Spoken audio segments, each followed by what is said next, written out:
दुनिया के महान दार्शनिकों में से एक सुकरात एक बार अपने शिष्यों के साथ बैठकर किसी विषय पर चर्चा कर रहे थे। तभी वहां एक ज्योतिषी आ गया।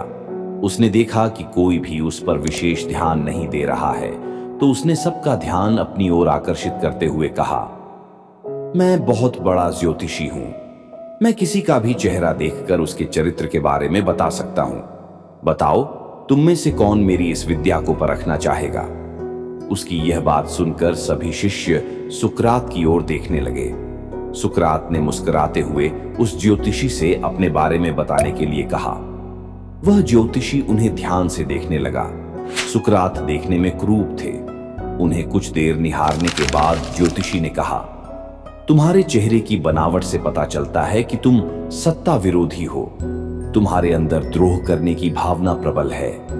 तुम्हारी आंखों की बनावट से लगता है कि तुम अत्यंत क्रोधी स्वभाव के हो।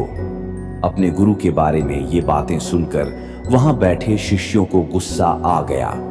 उन्होंने उस ज्योतिषी को तुरंत वहां से जाने के लिए कहा, लेकिन सुकरात ने उन्हें शांत करते हुए ज्योतिषी को अपनी बात पूरी करने के लिए कहा। ज्योतिषी ने अपनी बात को जारी रखते हुए कहा, तुम्हारे बेडौल सिर और माथे से पता चलता है कि तुम लालची हो। तुम्हारी ठुड्डी की बनावट तुम्हारे सन की होने की तरफ इशारा करती है।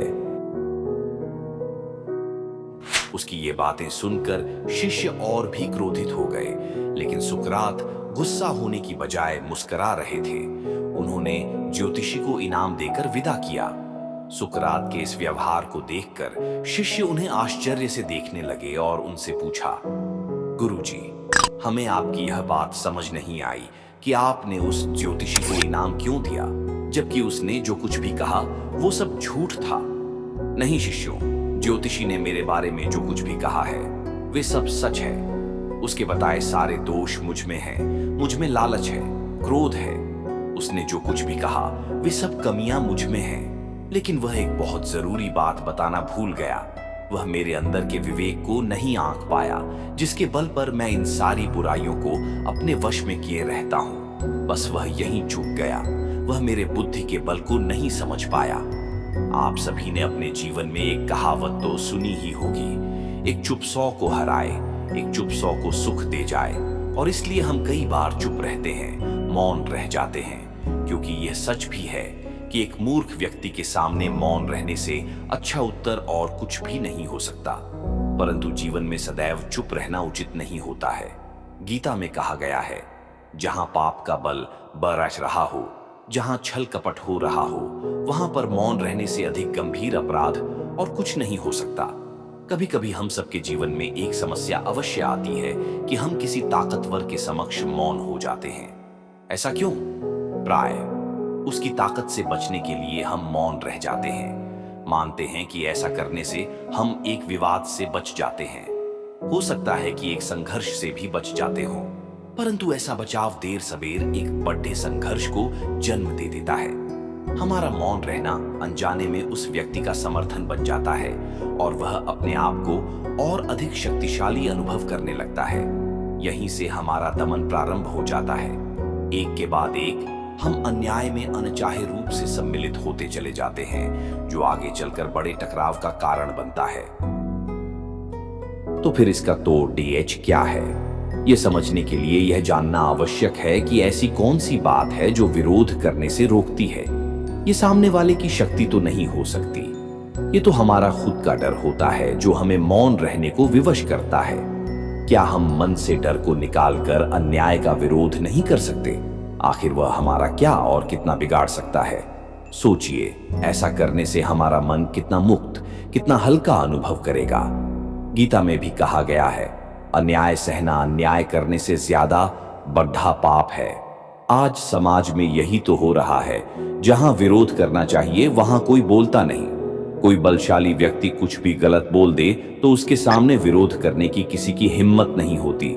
उसके समक्ष हम कमजोर पर डीडीडीएचएन जाते हैं। दूसरी ओर हम बोले चले जा रहे हैं जहां बोलने की कोई आवश्यकता ही नहीं, और अन्याय होता देख चुप रहकर बच निकलते हैं। क्या हम निरंतर अपराध के भागीदार नहीं बन रहे? विचार करके देखिए। इतिहास साक्षी है कि पापियों की उद्दंडता ने संसार को उतनी हानि नहीं पहुंचाई जितनी कि सज्जनों के मौन ने पहुंचाई। यदि कोई मूर्ख बोल रहा है तो मौन रहना उचित है, परंतु यदि कहीं छल हो रहा है, अपराध हो रहा है, तो उठिए और विरोध कीजिए, क्योंकि आपके लिए न सही आने वाली पीढ़ी के लिए यह मौन घातक सिद्ध हो सकता है। सुकरात के विचारों के मुताबिक सहनशीलता से अंत में जीत मिलती है। सुकरात के एक किस्से में सारा यूनान उनका आदर करता था, परंतु उनकी धर्मपत्नी हर समय उनसे लड़ती रहती थीं। जैसे मीठा बोलना उन्होंने सीखा ही नहीं था। जब सुकरात घर पर मौन बैठते तो वह चिल्लाना आरंभ कर देती। हर समय चुप ही बैठे रहते हैं। जब वे कोई पुस्तक पर रहते तो भी चिल्लाती। आग लगे, इन पुस्तकों को इन्हीं के साथ विवाह कर लेना था। एक दिन जब सुकरात घर आए तो पत्नी ने बकना झकना आरंभ कर दिया।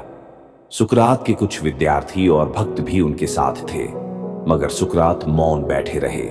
जब पत्नी ने उन्हें मौन देखा तो उनके क्रोध का पारा अधिक चढ़ गया। वह ऊंची आवाज में बोलने लगी। सुकरात फिर भी चुपचाप बैठे रहे। तब पत्नी ने क्रोध से पागल होकर मकान के बाहर पड्ढा गंदा कीचड़ एक बर्तन में भरकर सुकरात के सिर पर डाल दिया। सुकरात ने हंसकर कहा, देवी, कहावत है कि गरजने वाले बरसते नहीं, लेकिन आज देखा कि जो गरजता है वह बरसता भी है। सुकरात हंसते रहे, परंतु उनके एक विद्यार्थी को क्रोध आ गया। उसने चिल्लाकर कहा, यह स्त्री तो चुड़ैल है, आपके योग्य नहीं। सुकरात बोले, नहीं, यह मेरे ही योग्य है। ये ठोकर लगा लगा कर देखती रहती हैं कि सुकरात कच्चा है या पक्का। जब पत्नी ने ये शब्द सुने तो उसके पश्चाताप की कोई सीमा न रही। वह रोती हुई बोली, आप तो देवता हैं, मुझे क्षमा कर दीजिए, मैंने आपको पहचाना नहीं। आप सत्य कहते हैं कि सहनशीलता से अंत में विजय प्राप्त होती है। बुरे व्यक्ति भी अपना स्वभाव बदलकर सभ्य हो जाते हैं। आपकी सहनशीलता ने आज मुझे भी बदल दिया। ये सुनकर सुकरात ने पत्नी को मुस्कुराते हुए देखा और उन्हें अपने पास बिठा लिया। अगर आप लोगों को हमारा वीडियो पसंद आया हो तो एक लाइक और सब्सक्राइब जरूर करें। जय श्री कृष्णा, राधे राधे।